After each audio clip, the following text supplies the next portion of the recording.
بسم اللہ الرحمن الرحیم. عزیز طلباء، السلام علیکم ورحمۃ اللہ وبرکاتہ. آج بیٹا ہم اپنے 5th ویک کا چوتھا لیکچر سننے جا رہے ہیں. تو ہمارا آج کا ٹاپک وہی ہے 3 جون 1947 کے منصوبے کا بقیہ حصہ. وہ ہم نے آدھا پڑھا تھا اور آدھا رہ گیا تھا. ہم نے سندھ بلوچستان پڑھ لیا تھا. آج ہم بات کر رہے ہیں سلہٹ. اس کو بعض لوگ سلہٹ پڑھ دیتے ہیں. اس کو سلہٹ نہیں کہنا، یہ سلہٹ ہے. انگلش سپیلنگ آپ کے سامنے لکھ دیے، سلہٹ. یہ صوبہ آسام کا ایک ضلع تھا. جیسے ہمارے پاکستان میں صوبہ پنجاب کا ایک ضلع ہے ملتان. صوبہ بڑا ہوتا ہے، ضلع چھوٹا ہوتا ہے. پنجاب ایک ہمارا بڑا صوبہ ہے اور اس کے تقریباً 36 ضلع ہیں اس وقت پاکستان میں.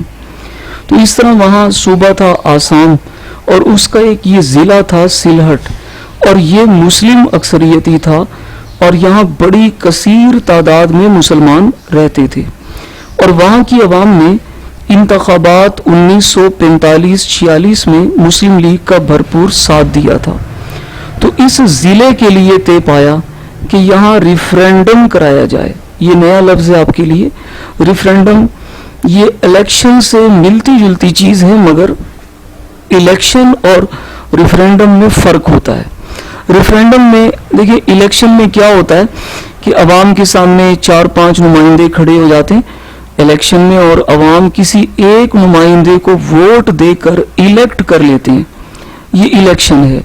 جبکہ ریفرینڈم میں بیٹا یہ ہوتا ہے کہ اس میں عوام سے صرف ایک سوال پوچھا جاتا ہے اور عوام نے اس سوال کا جواب ہاں یا نہیں میں دینا ہوتا ہے. مثال کے طور پر سلہٹ میں ریفرینڈم کرایا جائے کہ اب عوام سے پوچھا جائے کہ آپ پاکستان کے ساتھ ملنا چاہتے ہیں یا ہندوستان کے ساتھ. اس کا جواب یس یا نو میں دیا جائے گا، ہاں یا نہیں. تو اس چیز کو ریفرینڈم کہتے ہیں. یہاں کے لیے طے پایا کہ ریفرینڈم کرایا جائے اور عوام جو فیصلہ کریں اس کے مطابق عمل کیا جائے. 7واں پوائنٹ ہے ہمارے پاس. اچھا، میں آپ کو میپ پر دکھا دوں. یہ سلہٹ کا جو علاقہ تھا نا، یہ یہاں تھا اس جگہ پر. ابھی میپ میں شو نہیں ہو رہا، ٹھیک ہے. تو یہ سلہٹ اس جگہ پر تھا. تو یہاں کی عوام سے رائے ظاہر لی گئی تھی. عوام نے کیا رائے دی یہ ہم اس منصوبے پر عمل درآمد میں پڑھیں گے نیکسٹ پیج پر. اس کے بعد ہے جی صوبہ سرحد. آج اس کا نام خیبر پختونخوا ہے. آپ نے اسی طرح اس کو بریکٹ میں لکھنا ہے کیونکہ جب یہ منصوبہ پیش کیا جا رہا تھا اس وقت اس کا نام خیبر پختونخوا نہیں تھا. بچے یہ غلطی کر جاتے ہیں کہ وہ اس کا نام خیبر پختونخوا ہی لکھ دیتے ہیں، سرحد نہیں لکھتے. یہ خیال رکھیے گا. اس وقت اس کا نام سرحد تھا، بلکہ اس وقت اس کا پورا نام تھا شمال مغربی سرحدی صوبہ. نارتھ ویسٹ، شمال کو نارتھ، مغرب کے لیے ویسٹ. فرنٹیئر، سرحد کو فرنٹ بھی کہتے تھے، پروونس صوبہ.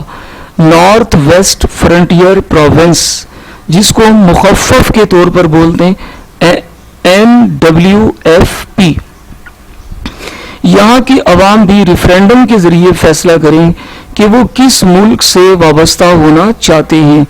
یہ قبائلی علاقہ جات تھے سرحدی علاقوں میں اور یہ آزاد رہنا چاہتے تھے. ان کی طرف سے ہمیں یہ خطرہ تھا کہ پتہ نہیں یہ پاکستان سے الحاق کرتے ہیں یا نہیں کرتے. تو بجائے اس کے کہ زبردستی ان کو پاکستان کے ساتھ جوڑا جائے، ایسا نہ کریں، بلکہ یہاں کی عوام سے ہی رائے لے لیں، انہی سے پوچھ لیں کہ یہ کیا چاہتے ہیں. ریفرینڈم کے ذریعے یہ بتائیں آزاد رہنا چاہتے ہیں یا پاکستان سے جڑنا چاہتے ہیں. یہ دیکھیے، یہ ہے صوبہ سرحد، یہ پشاور. تو یہ انڈیا کے ساتھ تو جڑ نہیں سکتا تھا، یہ آزاد ہی ہو سکتا تھا. 2 آپشن تھے، یا آزاد ہو جائیں یا پاکستان کے ساتھ جڑ جائیں. تو عوام سے اس حوالے سے ریفرینڈم کروایا گیا.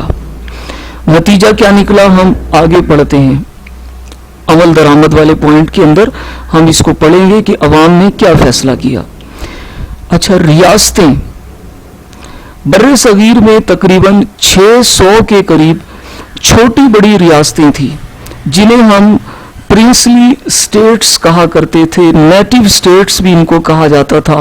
مقامی ریاستیں بھی کہتے تھے, دیسی ریاستیں بھی کہتے تھے, یعنی یہاں کی مقامی ریاستیں. اچھا, ان ریاستوں میں کوئی ایم پی اے نہیں ہوتے تھے, ایم این اے نہیں ہوتے تھے, کوئی صوبائی اسمبلی نہیں ہوتی تھی, بلکہ یہ نواب راجوں یا مہاراجوں کے زیر انتظام چلتی تھی. یہ نواب اور راجے ان پر حکومت کرتے تھے اور یہ ریاست میں اندرونی طور پر با اختیار تھے, یعنی اپنی ریاست کے اندر یہ جو چاہیں نظام چلائیں. انگریزوں کو اس سے کوئی غرض نہیں ہوتی تھی. البتہ بیرونی طور پر یہ حکومت برطانیہ کے ماتحت تھے.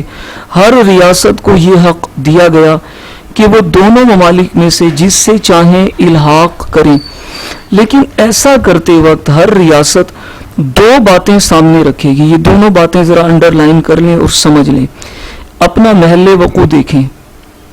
کوئی بھی ریاست ہے وہ اگر پاکستان یا انڈیا سے الحاق کرنا چاہتی ہے تو سب سے پہلے وہ اپنی لوکیشن دیکھے, اپنا محل وقوع دیکھے کہ وہ ریاست کہاں واقع ہے. اگر وہ انڈیا کے قریب ہے تو انڈیا سے الحاق ہوگا, اور اگر پاکستان کے قریب ہے تو پاکستان سے الحاق ہوگا. اور دوسرا پوائنٹ ہے, اپنی عوام کی اکثریت کا مذہب بھی دیکھے. اگر عوام کی اکثریت مسلمان ہے تو ظاہر ہے پاکستان سے الحاق ہونا چاہیے, لیکن یہ الحاق مسلمان اکثریت ہونے کے ناطے ہوگا تب جب اس کی لوکیشن بھی پاکستان کے قریب ہو. یعنی عوام کی اکثریت بھی مسلمان ہے اور لوکیشن بھی پاکستان کے قریب ہے, تو اس ریاست کا الحاق پاکستان کے ساتھ ہو سکے گا. اگر کوئی ایک بات ہے, جیسے عوام کی جو اکثریت ہے وہ تو مسلمان ہے لیکن وہ ریاست پاکستان سے بہت دور ہے, تو پھر اس کا الحاق پاکستان سے نہیں ہوگا. نقشے پر میں آپ کو مزید اس کو تھوڑا سا سمجھاتا ہوں. دیکھیے,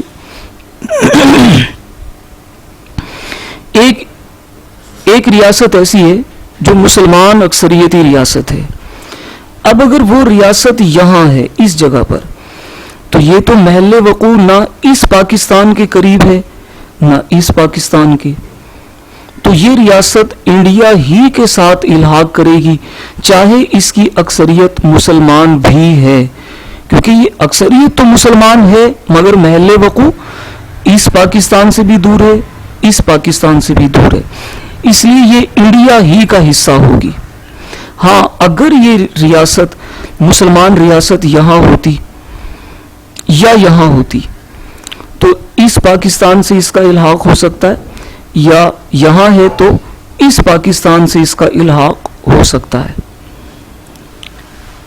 اسی طرح اگر کوئی ہندو ریاست ہے, ہندو, اور وہ اس پاکستان کے اندر موجود ہے یہاں اس جگہ پر, تو یہاں سے تو انڈیا بہت دور ہے, تو ایسی ہندو ریاست پاکستان کے ساتھ ہی الحاق کرے گی. عوام کی اکثریت اگرچہ ہندو ہے مگر لوکیشن ہندوستان کے قریب نہیں ہے. تو دو باتوں کا ہونا بہت ضروری تھا. میں یہ مشورہ دوں گا کہ آپ ان دونوں کو یہاں انڈر لائن کر کے ان پر نمبرنگ کریں. اس کو نمبر 1 کر دیں, اس کو نمبر 2 کر دیں. اپنا محل وقوع دیکھے اور اپنی عوام کی اکثریت کے مذہب کو بھی دیکھے. دونوں باتیں پوری ہوں تو یہ کسی ملک کے ساتھ الحاق کر سکے گی. اب بیٹا ہم اس منصوبے پر عمل درآمد کو دیکھیں گے کہ اس منصوبے پر عمل کس طرح ہوا.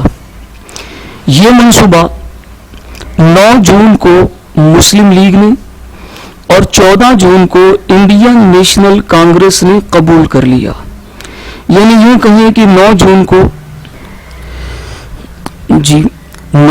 مسلم لیگ اور 14 جون کو انڈین نیشنل کانگریس نے اسے قبول کر لیا اور اس پر درج ذیل طریقے سے عمل درآمد کیا گیا.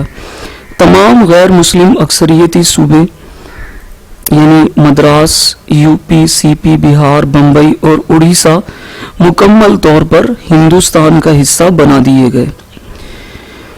پنجاب اور بنگال کے حوالے سے یہ طے ہوا تھا کہ ان کی مذہبی بنیادوں پر تقسیم کی جائے گی. اس کے لیے دو الگ الگ حد بندی کمیشنز بنائے گئے جن کا سربراہ ایک انگریز وکیل سر ریڈ کلف کو مقرر کیا گیا. اس کی مدد کے لیے دونوں صوبوں میں یعنی پنجاب اور بنگال میں مسلم لیگ اور کانگریس کی طرف سے دو افراد نامزد کیے گئے. حد بندی کمیشن نے پنجاب اور بنگال دونوں صوبوں کو تقسیم کر دیا. چونکہ اس کا سربراہ تھا ریڈ کلف، اس نے بددیانتی سے کام لیتے ہوئے کانگریسی رہنماؤں کے اشاروں پر فیصلے دیے اور بعض مسلم اکثریتی علاقوں سے پاکستان کو محروم کیا. چونکہ اسے سالس کا مطلب ہوتا ہے فیصلہ کرنے والا، ویسے یہ عربی کا لفظ ہے. سالس تیسرے کو کہتے ہیں، تھرڈ پارٹی، تیسرا بندہ. جب دو فریقوں کے درمیان لڑائی ہو یا کسی بات پر جھگڑا ہو تو کوئی تیسرا بندہ ان کے بیچ صلح کراتا ہے نا، تو اس تیسرے آدمی کو سالس کہا جاتا ہے. تو چونکہ ہم نے اسے سالس تسلیم کر لیا تھا، اس لیے قائد نے ریڈ کلف ایوارڈ کے فیصلوں کو قبول کر لیا. حد بندی کمیشن کے ممبران یہ تھے، لیکن سربراہ اس کا ریڈ کلف. اس کو بچے ریڈ کلف پڑھ دیتے. ریڈ تو ہوتا ہے RED، ریڈ. یہ ریڈ نہیں ہے بلکہ ریڈ، RAD. اس لیے دھیان رکھیے گا، ریڈ کلف یہ اس کمیشن کا سربراہ تھا. پنجاب کی تقسیم کے حوالے سے جو کمیشن بنا، مسلم لیگ کے نمائندے تھے جسٹس محمد منیر. یہ جج تھے، یہ سارے کے سارے جج تھے، یہ سارے جج ہیں. جسٹس محمد منیر پنجاب میں مسلم لیگ کی طرف سے اور جسٹس دین محمد، اور کانگریس کی طرف سے جسٹس مہر چند مہاجن اور جسٹس تیجا سنگھ. یہ ہندو تھا اور یہ سکھ. بنگال کی تقسیم کے حوالے سے مسلم لیگ کے نمائندے جسٹس SA رحمان اور جسٹس ابو صالح محمد اکرم یا اکرام بھی ان کے بارے میں ملتا ہے، اکرم بھی ملتا ہے، نام کے بارے میں اختلاف ہے. کانگریس کے نمائندے جسٹس CC بسواس اور جسٹس BK مکرجی. تو یوں یہ پورا commission boundary commission for Bengal اور باؤنڈری کمیشن فار پنجاب، دو کمیشن بن گئے اور دونوں کا سربراہ ریڈ کلف.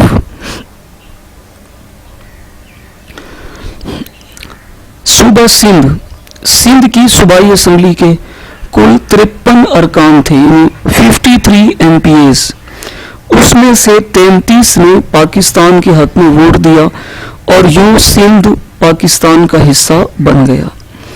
بلوچستان کے شاہی جرگہ اور کوئٹہ میونسپلٹی کے ارکان نے پاکستان کے حق میں ووٹ دیے. اس طرح بلوچستان پاکستان کا حصہ بن گیا. سلہٹ، یہاں ریفرینڈم ہوا اور 32.5 لاکھ ووٹرز، آبادی زیادہ تھی ان کی، اس سے زیادہ تھی، لیکن جن کے ووٹ اندراج تھے، جن کے نام ووٹر لسٹ میں تھے، وہ 32.5 لاکھ. تو ان ووٹرز میں سے 24 لاکھ ووٹرز نے پاکستان کے حق میں فیصلہ دیا اور یوں سلہٹ جو کہ مشرقی پاکستان کے قریب تھا اس کا حصہ بن گیا. یہ نقشے پر ذرا دیکھیے، یہاں سلہٹ تھا تو یہ سلہٹ مشرقی پاکستان کا حصہ بنا دیا گیا تھا. صوبہ سرحد یعنی خیبر پختونخوا، سرحد میں ریفرینڈم ہوا.